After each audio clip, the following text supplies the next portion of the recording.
Welcome everybody to Roundtable Discussion. My name is Byron Dixon. I'm Darian Coleman. I'm Chris Moore. All right, so guys, today we're the aftermath of the NCAA championship. We'll start with the men. So you saw the UConn men take out the Kentucky Wildcats. I'll start with you, Chris. What are your thoughts about UConn winning the national championship? Well, the men, they surprised everybody. I didn't see it coming. There were a lot of people who had them losing in the first round. I personally had them losing in the second round to Villanova. And boy, did they shock everybody. And Shabazz Napier, I can't say I'm surprised at what he did, but DeAndre Daniels, I've never heard of him until the tournament. He stepped up. Ryan Boatwright played really well. And Kevin Ollie proved he's a hell of a coach. And, they stepped up. I think Kentucky helped them by missing as many free throws as they did. It's a big pet peeve of mine is missing free throws. But hey, Connecticut took advantage of every opportunity they had, and they deserve all the credit in the world for it. I feel like nobody saw UConn doing this. They didn't have the most talent. I think that was actually Kentucky. They have a very small backcourt. Boatwright might be 6 feet, maybe. Shabazz Napier is 6'1" on his tallest day. I would debate that, right? I don't think anybody thought that they had the size nor the absolute talent to drive through a tournament, but they shocked the world. And congratulations to Kevin Ollie. That's a great coaching job. One thing I've learned is never bet against great guard play anymore. Yeah. You've seen it. It seems like every year you have a team or a player. I would think about Mateen Cleaves. I think about Juan Dixon, Kemba Walker with the UConn Huskies, Shabazz Napier. You don't necessarily know if they're going to translate to the pros, but you look at guard play in the NCAA tournament, it rules heavy. Yep. And even though Kentucky, they actually outplayed the Harrison Twins, and the Harrison Twins they played pretty well. They have size. Right. Aaron Yeah, they played pretty well. And you look at, like I said, Boatwright, and then Kevin Ollie. Ali becomes Ali, So you can't say enough about what he did. Can't say enough about what he did, and it's like really his first shot in the NCAA tournament because they were ineligible, taking them all the way to the championship. And I think that's Shabazz Napier came out and said they're the hungry Huskies, and they showed it. You keep a team out of the tournament, especially as good as they turned out to be, out of the tournament for 2 years. They're coming at you. And it's a guy like Shabazz Napier's last year. He's not going to leave anything on that floor, anything to be desired. He's going to give you everything they've got. And they played outstanding defense against even bigger teams. They shut down Adrian Payne. They just took everybody. Julius Randle had 3 shots in the first half. Did a great job. Yeah, they took him out the game. They double teamed him and forced them to shoot outside, which they couldn't do well. Kentucky didn't seem like they had any answer for it. So quickly, you said something about Shabazz. I just want to think real quickly about his NBA prospect. It's a deep draft. Well, I like to think it's not as deep as people think, but it's more of a lot of It's very top heavy. What do you think he can translate to in the league? I believe Shabazz Napier can be a solid guard. I don't know if I see an all-star guard in his future. I see him being a solid guard. He's probably the best point guard in this draft. Wow, that's saying a lot. Marcus Smart. Marcus Smart's shot is inconsistent. Game is inconsistent. He's a little bit of a tweener. I don't.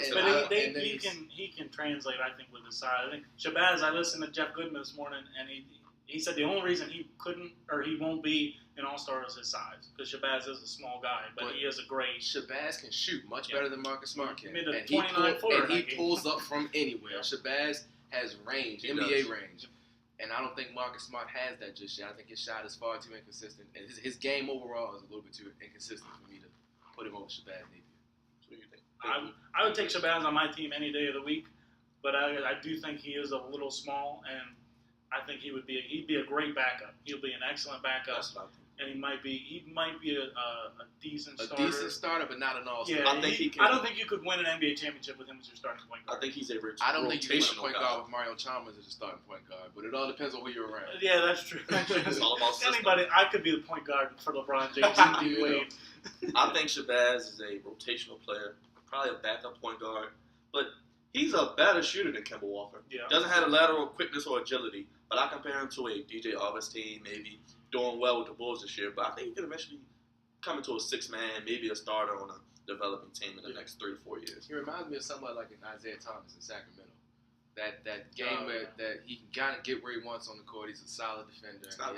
He has good range. That's a guy I wish wasn't in Sacramento. He's a very underrated player. About a lot more, he's a lot better than he played for the Kings. That's the kind of thing. Because DeMarcus Cousins is getting a lot better. He's a double-double. Exactly. I think DeMarcus Cousins might be a top 3 center in the NBA. But they played for the Kings, and it'll be interesting to see. I think he'll probably be a 12 to 15 pick, maybe He'll go in on the first team. round. He'll go in the first round. He'll be on the end of the lottery. Maybe, Yeah, probably maybe in the a little lottery. after. So But I mean, we here. We're congratulating UConn. So heck of a job. speaking of UConn, I know we all seen the undefeated Lady Huskies follow suit of the men. So I'll start with you, Darian. What are your lasting thoughts after the UConn women won? Well, UConn, unlike their men, did not surprise anyone at all. Nope. They were the best team all season. Gino Auriemma said it himself. When they have the best team, no matter what the opponent does, they just can't lose if they play their A game. And I feel like they're only losing Stephanie Dawson, the center, and Bria Hartley is their guard. There's the only two seniors that they're losing. They're coming back, and they have the number one recruit class probably again. So I think Gino winning his 9th title, just leading that team through the tournament and making it look easy. 40-0 is quite the accomplishment, but I can't say I expected anything less. What about you, Chris? I mean, I was hoping for a better game. I was hoping that I was actually going to watch it. I mean, you turn it on and UConn's up by 20, and it's just UConn ho-hum doing what they do. The injury to Natalie Chungway definitely hurt Notre Dame, and I think with her it would have been a better game. But with the performance UConn put up, you can't say those women would have lost no matter who they played, no matter who Notre Dame put out there. I think with the Chungway, UConn still would have had the win, but I feel like they would not have dominated, especially Stephanie Dawson. She dominated in the post all night, and I feel like it just came too natural.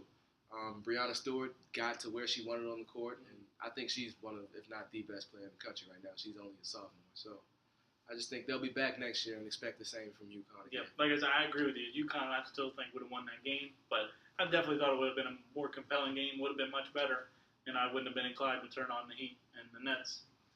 But pretty much to sum it up, they are who we thought they were. yeah, They're undefeated, Yep. best team in college basketball, women's side. Gino Auriemma, enough can't be said about him. One of the best coaches, needs to get some recognition. But I want to know, do you think maybe Auriemma should maybe look to move on from UConn to other endeavors? Chris, what do you think? I think he should. I think it's time. I mean, he's already has the most championships than any women's coach has ever had. I mean, he's done. How many undefeated teams have they had? At least the last 2 I team, can remember. The last school to win a men's and women's championship was UConn 10 years ago. Yeah, 04. I mean, and guess who was the coach of the UConn women's team? He's Yes. done everything he could do in a short amount of time. He's still young enough. I think he could move on to the men's game maybe. I don't know if he would get the respect maybe that he deserves because, how we guys are. Yeah. Oh, you coach women, this is men's basketball. But he could, I think it's definitely time for him to move somewhere else. But, I don't know his family situation and everything. I think Gino Auriemma is the greatest coach women's basketball has ever seen. With that said, I don't think winning ever really gets tiring. So I feel like he should stay right where he is because he's 9-0 in title games. I think that is the biggest. You've been there 9 times and you've won 9 times. So I think that says more about the competitor that he is than also just being a great coach. I feel like no other place really would fit him besides UConn. And if he tried, I don't think a women's coach could translate into the men's game as easily because of the talent in NCAA men's is so spread out. Any upset happens every year in the NCAA tournament. For the women's side, it's just chalk, basically. Yeah. Exactly who you think is going to win is going to win. And it is a different game. I mean, we get excited when we see a woman dunk. The men's, we only get excited when they dunk on somebody. Right. I mean, it is a bit of a different game. At the women, it's a lot of outside shooting, a lot of perimeter play, and you get girls in the post that can get rebounds and such. But in the men's game, it is different, and they can use their post players a lot more to do a lot more things. So you never know how he would translate. But maybe the WNBA. But you are right. Winning doesn't get old. So, I wouldn't blame him for staying where he's at. All right. I think Auriemma, give him a court named after him, give him a building. He probably won't go anywhere. I'm sure he's just used to winning, like you guys said. Yeah. But I would like to maybe see him try to take on a new challenge to see how great he really is as a coach. Not knocking his greatness, but just to see how it is. And then one thing they said that what would make women's basketball more compelling is if we had more teams that could get to the Final Four.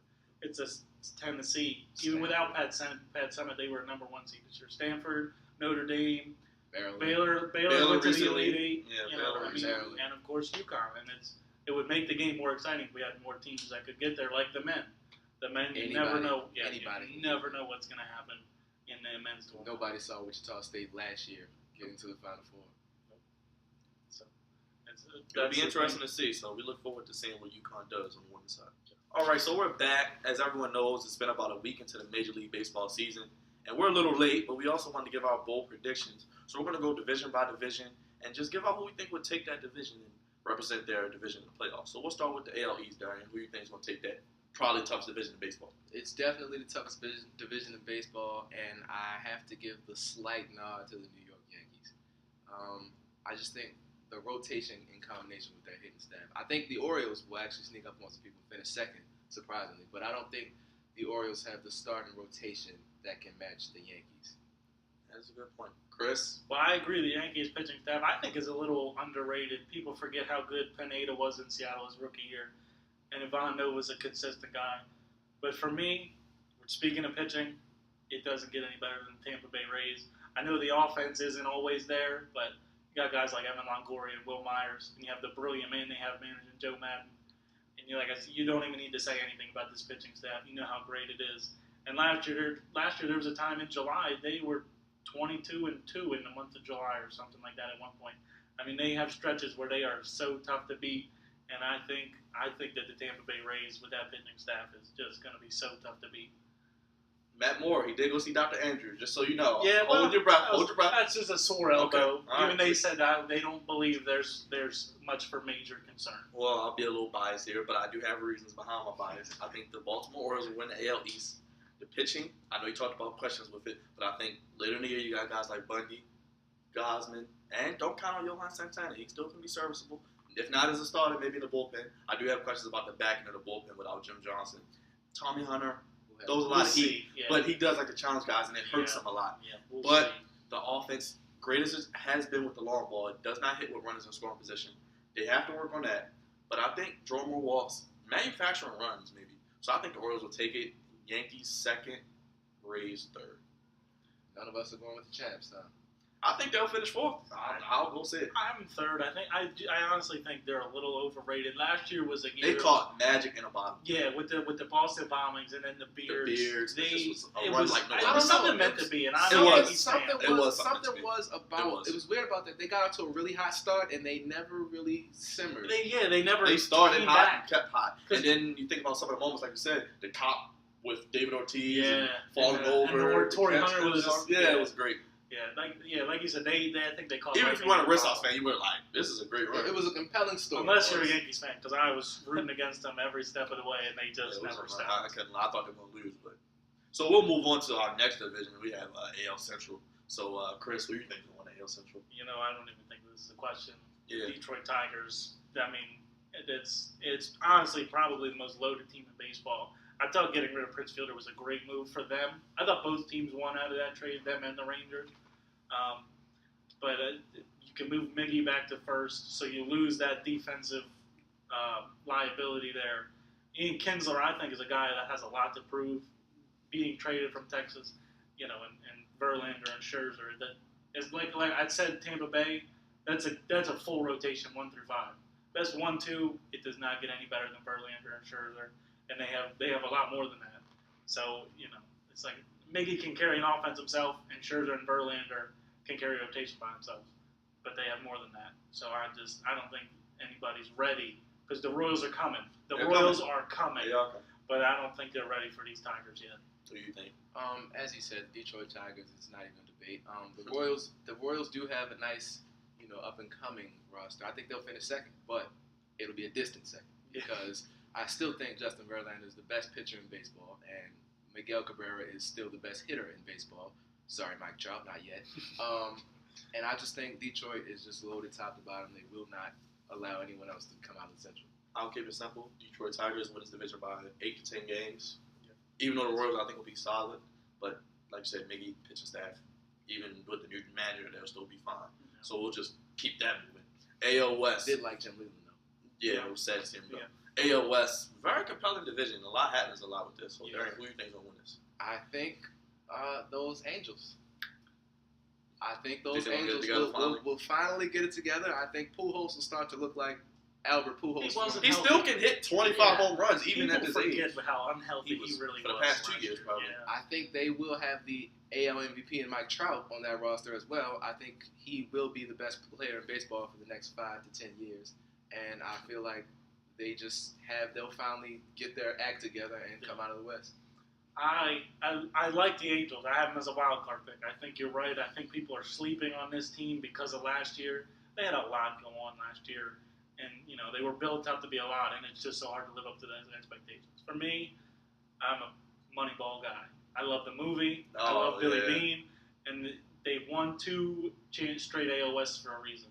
If nothing else, you can question the Moneyball system all you want for the playoffs. It has definitely proven itself in the regular season. And they have guys that you've never heard of. Yep. But they plug in pieces, they pick up guys at the trade deadline, and they win games, and they're always there. And I think that it's hard for me to pick against the 2-time defending champ. And they picked up Jim Johnson. And I think that they're not going to lose. I think they're just as good as last year, maybe, and I expect more from Josh Reddick because he really struggled. He's an up-and-coming star in this league. Personally, I think every team in this division will actually be alive. Nobody will run away with it. But I like the Oakland A's. I agree with you. And I think that the Rangers second. But I think everybody will be around. I think the Angels will be a lot better. And I think the Seattle Mariners. They may be a year or two away. Got some good young pitchers. But they could be a very good sleeper team. But the Oakland A's, they do have some starting pitching questions with the injuries. But I think they have enough to get it done. Like I said, they play hard. I think the A's win it. Probably comes down to the last game of the season. So. It is a very compelling division because you can't. The Rangers have a lot of rotation questions, but you can't count them out. No, they're always around. They're exactly. And like we said, the Angels, I think people are sleeping on them. And the Mariners are compelling. They're young. They have some hitters, and of course the acquisition of Cano. They overpaid Cano. Yes. Well. It's the market. If you were Seattle, I would pay. I'd overpay Cano. I didn't say it was wrong. I just said they overpaid. Cano. But I just feel like he needs more. They need more than just Cano. They put Seattle on the map with that sign. Yeah, speaking of more, let's go to the NL East. We all know the team that stood out last year. Nationals kind of disappointed everybody. So where are you going with the NL East, Derek? I'm gonna go with those Nationals. I think they will, get that stuff together. I think Bryce Harper is slightly overrated, but still a very good baseball player. And I feel like they're just better than the Phillies, who average age is about 72. And it's older than the Yankees' average age, and that's saying something. We're not even going to go into Miami. No, just leave that there. Yeah. And the Mets are just, the Mets. Yeah. Right. So with that being said, the Nationals will win that division. The Mets are an organization I think that's coming. They'll be second. With Matt Harvey. And those young pitchers that we talked about. I think the Braves will be there for a little while. But the Nationals, like you said about Bryce Harper, I think he gets unfairly treated because we all want to compare him to Trout. Mm-hmm. Let's all realize Trout is a next another level, breed. Another generation. He was built for the future, and he's here now. Bryce Harper, we all built him up. He was on the cover of Sports Illustrated at 16. Some guys develop faster than others. And Trout had more time in the minors. Yeah. People forget. It's hard. You can't just jump into the big leagues. Jump right in. At 19, these are big league ball players. So like you said, Harper's a better player than people give him credit for. It's unfair to compare him to a guy like Trout. But yeah, the Nationals, I think, they compete with Tampa Bay for best rotation because the signing of Doug Fister. Doug Fister's a great 3-star.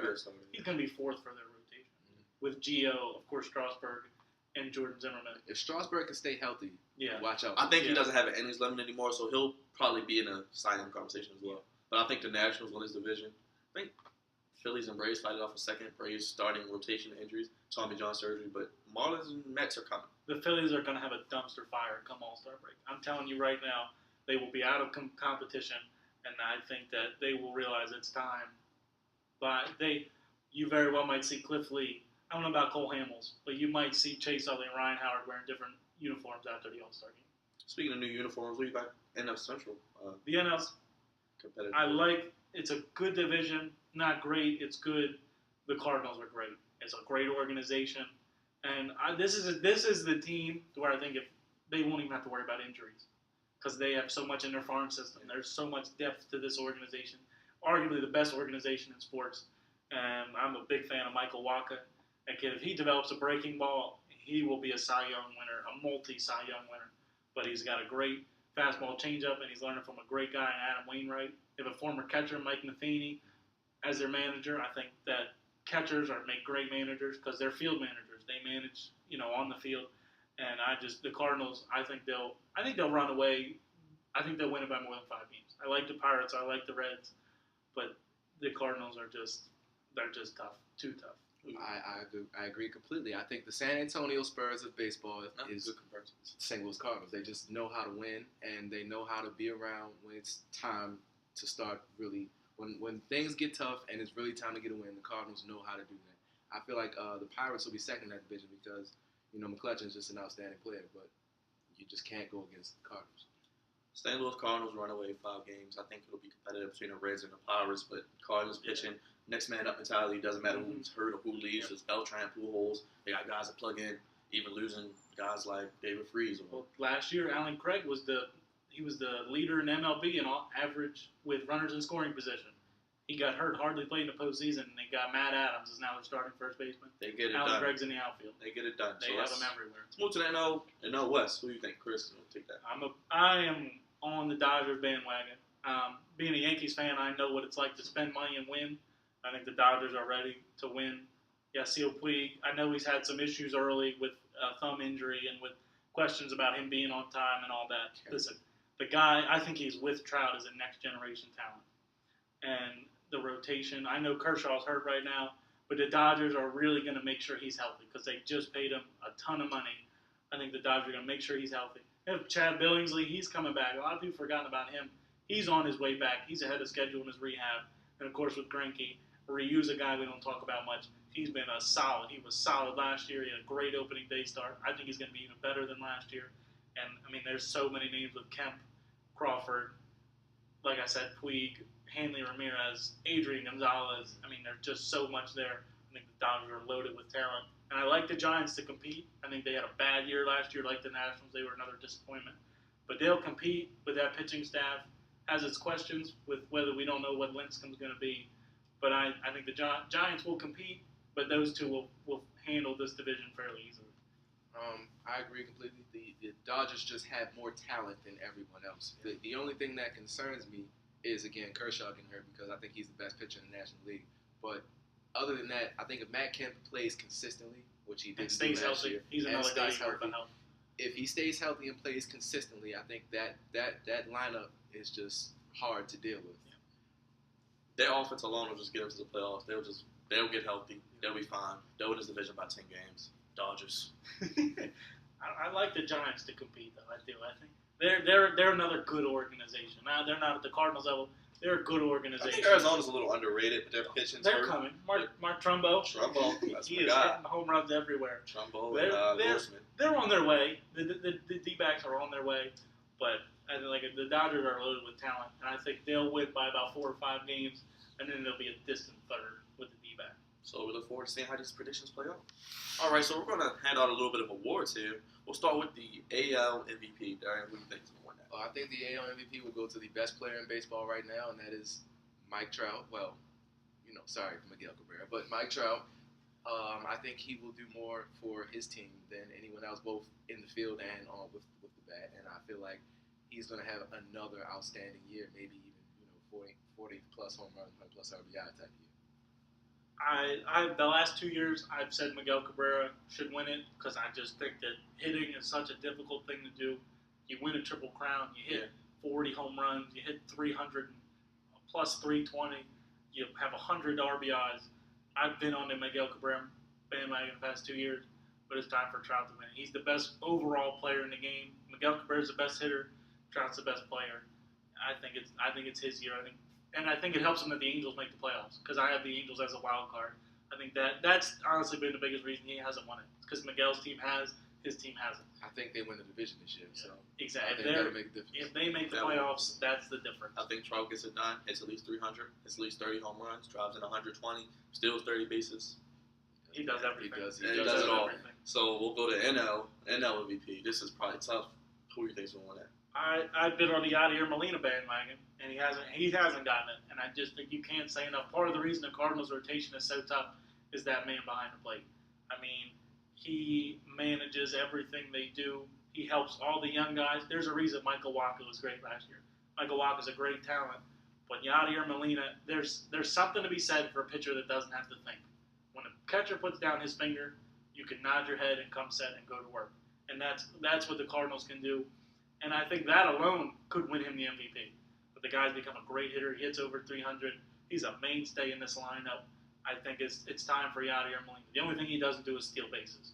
But they don't. What The Cardinals don't catches even need a manager. What catcher still Yes. Who you think's gonna take that MVP? I'm gonna go with the same guy that won it last year, and that would be McCutcheon, because I feel like I just think it's, first of all, it's weird how fast he is to play baseball, and second of all, he's another guy like that does everything, field and behind the plate, and I feel like he's gonna get you at least batting 300. He's not a big home run guy, but he can hit him. He can probably he'll get hit you over 20. maybe even 20. over 30. Yeah. But I feel like he with that in Pittsburgh, nothing besides. Yeah, that helps him is that their talent on the offensive end. The pitching is underrated, but the talent on the offensive end isn't quite there. They're coming. Like Neil Walker, he's getting there. Pedro Alvarez, but Andrew McCutcheon's the guy, and I think he carries. Yeah, Garrett Cole in the rotation. Yeah.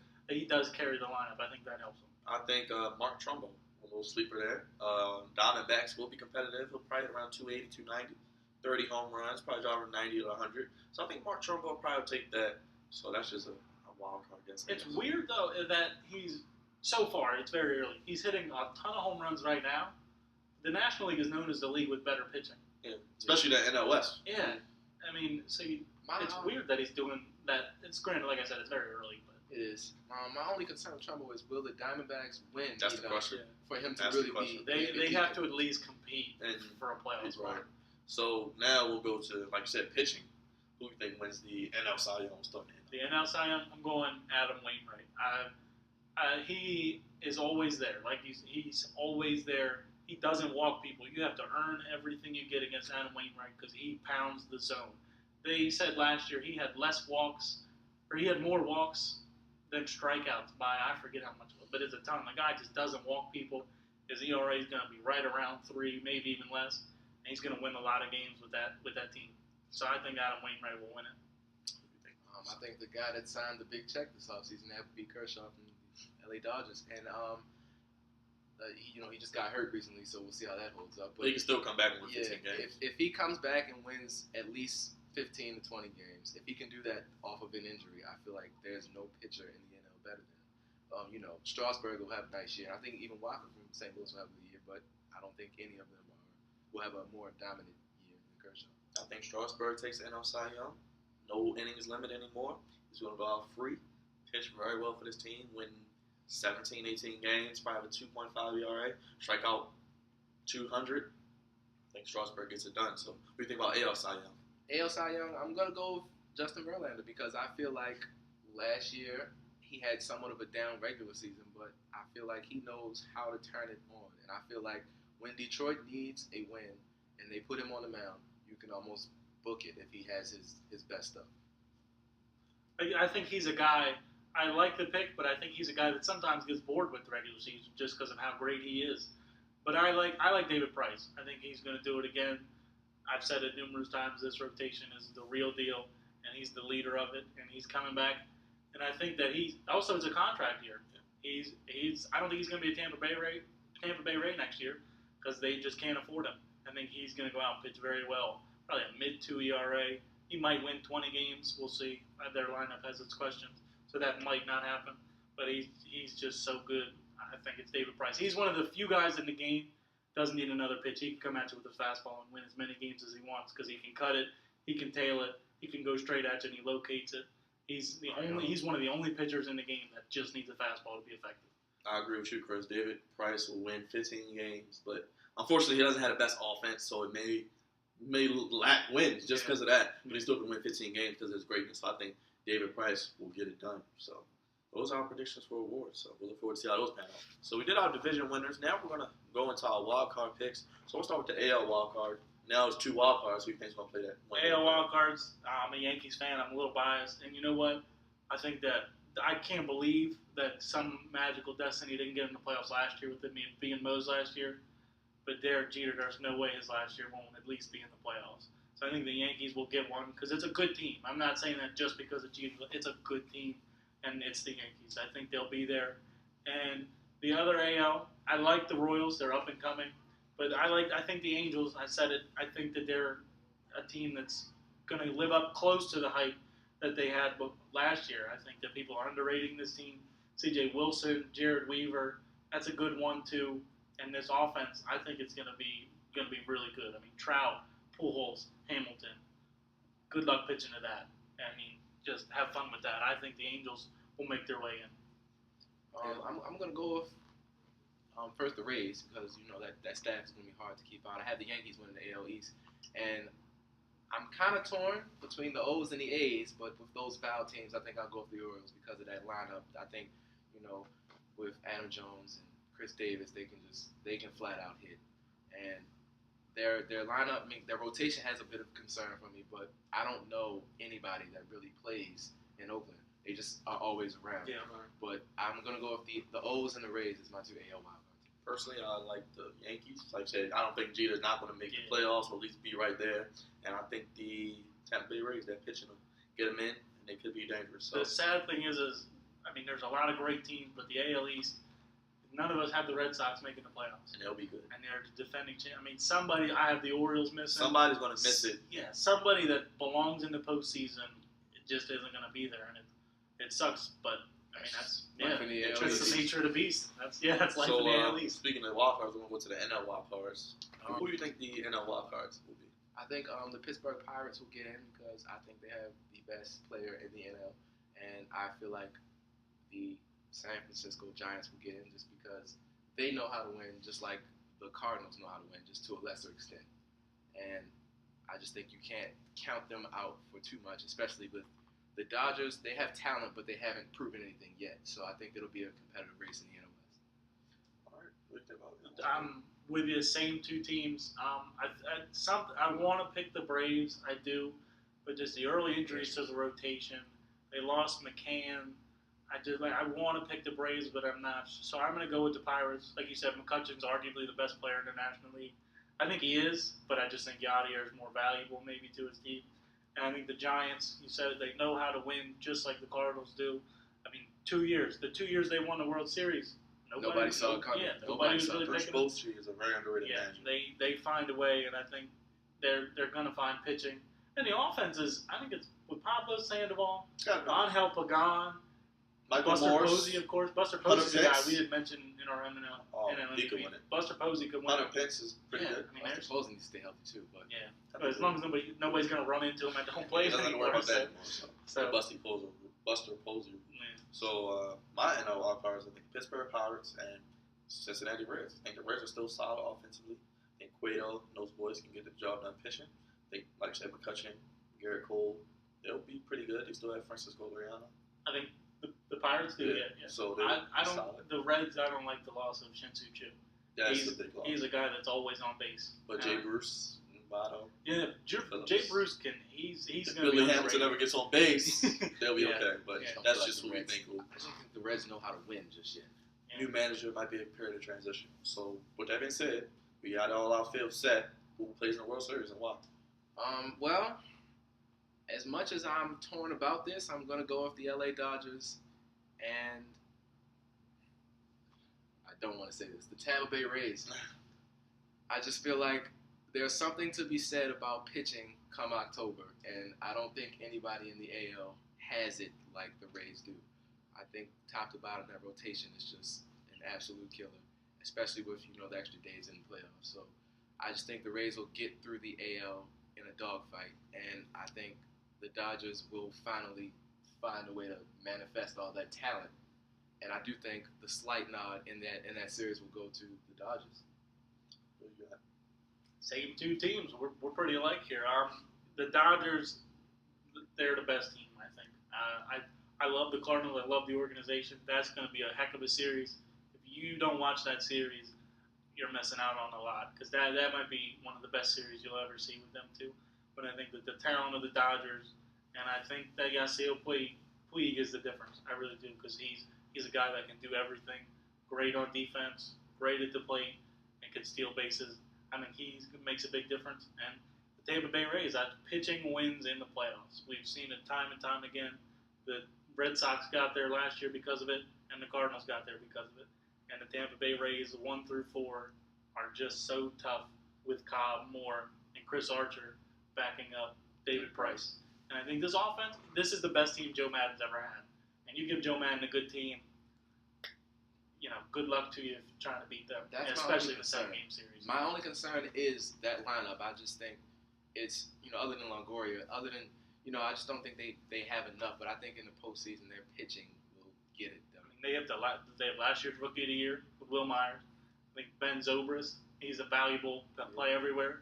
Matt Joyce was an All-Star in 2010 or 11, I believe. Matt Joyce is a player. I think the Rays have enough on offense, and pitching rules the day. And they have Graham Balfour back in a Tampa Bay Rays uniform, closing the door in the 9th inning. I like the Dodgers, as we all do, but I like the Detroit Tigers. I think they get it done. Anibal Sanchez, can't forget about him. You got Max Scherzer. You got, of course, Verlander, the AL MVP. I will always call him that. That's a feat in itself. Miggy, the Triple Crown. Victor Martinez. Torrey Hunter still got something left in the tank. Austin Jackson. Ian Kinsler. I mean, they should be able to get out the AL. I mean, it'll be interesting to see them in the Dodgers, but I think the Dodgers will take the whole thing. Yeah, I had the Dodgers too, but I think the Rays. There's so much to that pitching staff, and Joe Madden is the best manager in baseball. I'm taking the Rays and the Dodgers, with the Dodgers winning it all. We'll see how that plays out. Long season. All right, so guys, this upcoming Saturday, as big as a boxing fan that I am, we have a big fight. The rematch. Timothy Bradley going up against Manny Pac-Man Pacquiao. Desert Storm, Pac-Man. Who you got, Chris? I've been debating back and forth because I think Pacquiao's starting to lose that mentality in him to kill, because I think he was a legitimate. I mean, he looked like he'd kill people when he fought, and I think he's lost that a little bit. But I think he's got it for this fight because he owes Bradley one, obviously getting robbed in their last fight. I think Pacquiao owes him one. I think he'll get it in a knockout, late round knockout. Wow, good prediction. I think Manny Pacquiao will win this also, and I was not torn about it at all, because if you watch the last fight, to my eye, he dominated every round but one, and I feel like he was just robbed off of judgment, and I don't think he'll leave that chance this time. I also think it'll be a late round knockout, but I do think he's just an overall better fighter than Timothy Bradley was on that night, and he will be an overall better fighter when they meet again. I'm happy that Pacquiao has woken up from his sleep that Marquez gave him a little bit over a year ago. But I think Pacquiao still has enough punching power. I think it won't be a knockout. It'll be a 12-round decision. I think he'll win more rounds than he loses. I think Desert That would involve him winning the fight. I think Desert Storm's a good fighter, but I think not there yet. But ironically, this will probably set up a third fight between the two. So they'll probably see each other again down the road. There shouldn't even have been a second fight if you watched the first fight, but that's just true. my opinion. I'm just waiting for Mayweather and Pacquiao to get over it and fight. I don't even think it's worth the. It's not worth. Not anymore. As many times as Pacquiao has lost now, especially with getting robbed with Bradley, but it's not. It doesn't have the same drive behind it. You're right. I'd still watch it. I'd still pay. I think a lot of people would still watch it, but I just don't think it has the same kick that it once did. But that's another fight. I think Pacquiao would. Even though he's getting older, might be losing his punch. I think that's another fight where he would come back, be his earlier Pacquiao. Yeah, but I don't think Pacquiao. That's just because I think those two don't like each other from all of the previous attempts. And I think that matters. I think that, especially in a boxing fight, you're literally going in there beating the other guy's brains in. I think that matters. I think the only problem with that is you can't hit Floyd. No, you can't beat his brains in. Yeah, no, you can't. Floyd looks the same after a fight as he does before. Yep. That would be the problem. So we look forward to this fight. Hopefully Pac-Man does get it together, but I think it'll be a great fight. So stay tuned. We'll be back next week with more roundtable discussion. I'd like to thank Darian and Chris for joining me. So see you guys next week.